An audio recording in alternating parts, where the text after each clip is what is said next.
Now that you have cast a vision for your presentation of where you really want to go, and you've written a great thesis statement and picked out some of your main points, it's now time for you to think strategically about when you're going to share these main points and the order that you're going to put them in. So I'm going to talk with you today about 4 organizational strategies that you could use in your presentations. And then I also want to share with you how are you going to connect these ideas for your listener such that all of the ideas make sense together and you can move smoothly from point to point. So let's begin with those organizational strategies. The 4 that we will discuss are a chronological organizational strategy, a topical organizational strategy, cause and effect, and then lastly we'll finish off with a problem solution organizational strategy. Now, as you're preparing your speech, if you're putting together a how-to speech, a process speech, or maybe you're recounting historical events or even current events, then you probably want to make sure that you are giving your audience information in the order that it belongs. If this is the case, then you probably would like to use a chronological organizational pattern. The chronological organizational pattern is good for those how-to speeches because there is a first step and it does need to come first, and it's also good when you're recounting a story of some kind because there are things that happen first and that's the best place to begin. You may not give a how-to speech though. Perhaps you're going to give another speech and it's not quite as clear as to which main point has to come first or which main point has to be at the end. In fact, maybe your thesis statement, there's just some smaller categories or some smaller topics that you want to discuss to support that thesis. If that's the case, then maybe you'd like to use the topical organizational strategy. You have smaller topics that you want to talk about, but it doesn't necessarily clearly make sense to put one first and one last. If this is you, then we want to get really strategic with which one you actually do share first and which one you save for the end. I'm going to work with the example of a speech perhaps about the 3 benefits of earning a degree in communication. Let's say that my main points are enhancing your professional life, enhancing your educational experience, and then also enhancing your personal life. If this is my speech, then what I want to do first is consider who am I talking to, my audience. Let's say that I'm talking to a room full of people who have yet to decide what they're going to major in, okay? They're not really interested in communication necessarily. Perhaps they've even been told that they have to come sit and listen to this potential career field that they could go into. They're more than likely not going to be incredibly interested in and motivated to hear about communication right away. So I need to think about coming in strong. I need to capture their interest right away. So I would use the topical primacy strategy. The topical primacy strategy means that you put your strongest main point first because you've got to seal the deal and draw them in right away. Otherwise, they're not going to listen to any of your information. So here's how I would order it. I think for that group, they want to know what career they should choose. So I need to come out strong and tell them how it's going to enhance their professional life first. That's what's most relevant to them. And if I can hook them with the professional side of it, then I can share some of the other information that I think is really great and it will benefit them too. So with the topical primacy strategy, you're going to put your first and strongest main point first. But perhaps you're talking to a room full of people who have already decided that communication is definitely their degree. They just want to learn more about how they're going to get this degree and then also what kinds of jobs that they could have in the future. If this is your audience, they're probably choosing to be there. They want to be there. They're interested in what you have to say. So you are not going to need to do as great of a job of really drawing them in. They're already motivated to listen to you. If this is the case, then you want to use the topical recency strategy. The topical recency strategy says that you should finish strong, that you should save your best and most powerful and meaningful main point for the very end. So for this particular audience, I would put the enhancing your professional life as my last main point, okay? Now, a really great speaker is going to consider both topical primacy and recency, that people remember the first things that they hear best, they also remember the last thing that they hear best as well. So if this is true, and this is kind of the way that the brain works, then there's something to be said about the first main point that you share, and there's something to be said about the last main point that you share. That's where the meaningful information is and what people are going to remember.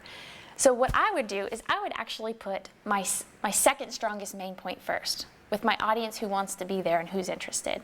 I do want to motivate them to care. I do want to give them some good information and motivate them to hang with me and stay with me till the very end.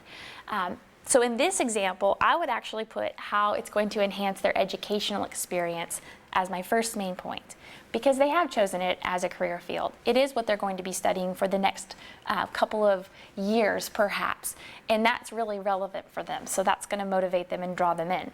Then for my second main point, I'm going to talk about how it enhances their personal life. While that's a nice benefit, it's not the reason why they're choosing communication as a career path.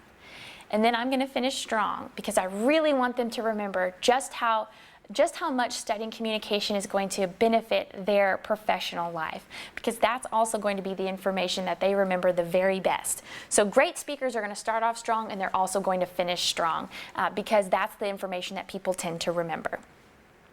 Now there's one last strategy that you can use if you just have several topics to cover, okay? And that has to do with how complex are your topics. Maybe you're talking about something, maybe you're talking about the types of careers and how you're going to get into those careers when you study communication. One of the career paths is pretty simple and straightforward, where another one is a little bit more complex. What I would suggest is start with the most simple main points and work your way down to the most complex main points. So in my example, I would actually start with talking about getting a career in human resources. For communication majors, the process is simple. Get a degree in communication and then go apply for a job, okay? That's simple. Then a second career that communication majors could actually find themselves in would be becoming an organizational consultant. This career, though, is a little bit more complex in how you get there and how you make that happen. My advice to them in this speech would be you need to get an internship while you're in school, make connections with people who are organizational consultants.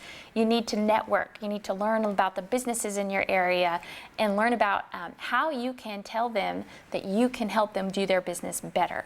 Okay, so that's a more complex career path than just applying for human resources jobs. So that's why it's my second main point.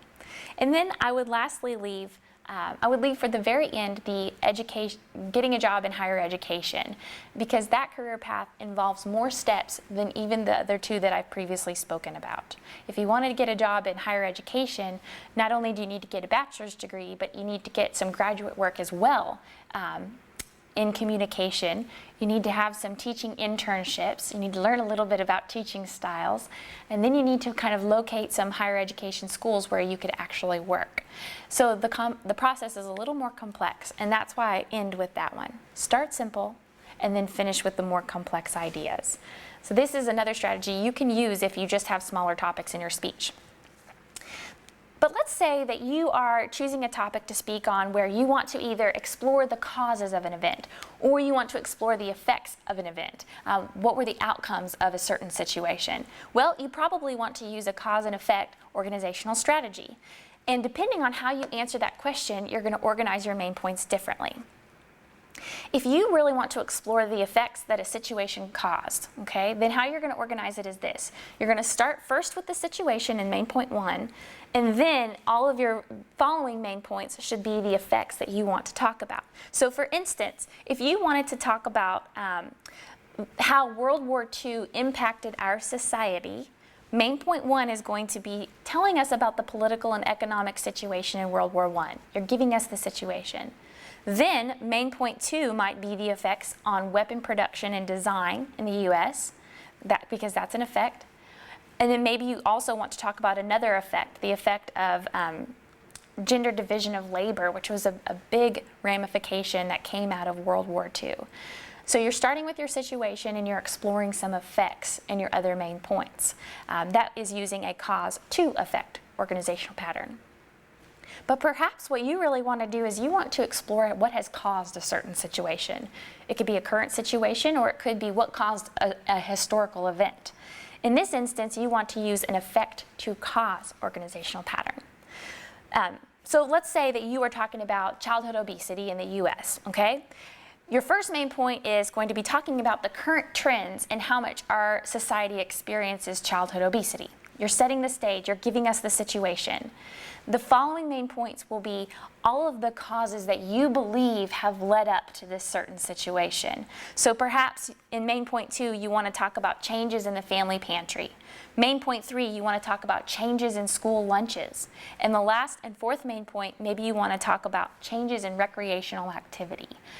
So whether or not you want to emphasize the causes of something or the effects of something, that will determine where you put those main points. Now, the last organizational strategy is straightforward and it's excellent for persuasive speeches, and it's called the problem-solution format. If you have a problem that you want to solve or that you want to advocate change for, then you want to use this pattern, and it's really clear and simple. There are only 3 main points, and each main point is going to be exactly the same no matter what speech you're giving. Your first main point is where you tell us and convince us that a problem exists. Okay, and you really need to convince us and motivate us that this problem is big and it's powerful and we need to pay attention to it. In the second main point, you want to share the different solutions that you have considered to this problem. This would be a good opportunity to kind of share the other side or another point of view. This one will feel a little informative because you want to tell us the pros and the cons of all the solutions that you've considered. Finally, main point number 3 is where you tell us the best solution that is going to fix this problem. This is a great place to be highly persuasive and call people to action. I love this organizational strategy because it's very simple, it's very concise, and it's straightforward. And it also is a really effective way to persuade others and get them to believe that a problem does exist and you have the solution. So let's recap for a moment.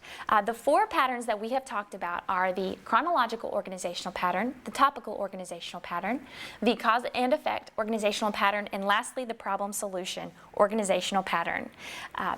Do you have some logical divisions in your thesis statement? Well, go with the topical pattern. Are you going to recount some events, tell us a story, or tell us how to do something? Go with the chronological organizational pattern.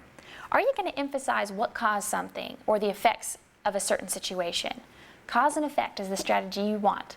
And lastly, are you trying to solve a problem? Then perhaps you want to use that problem-solution format. Good luck!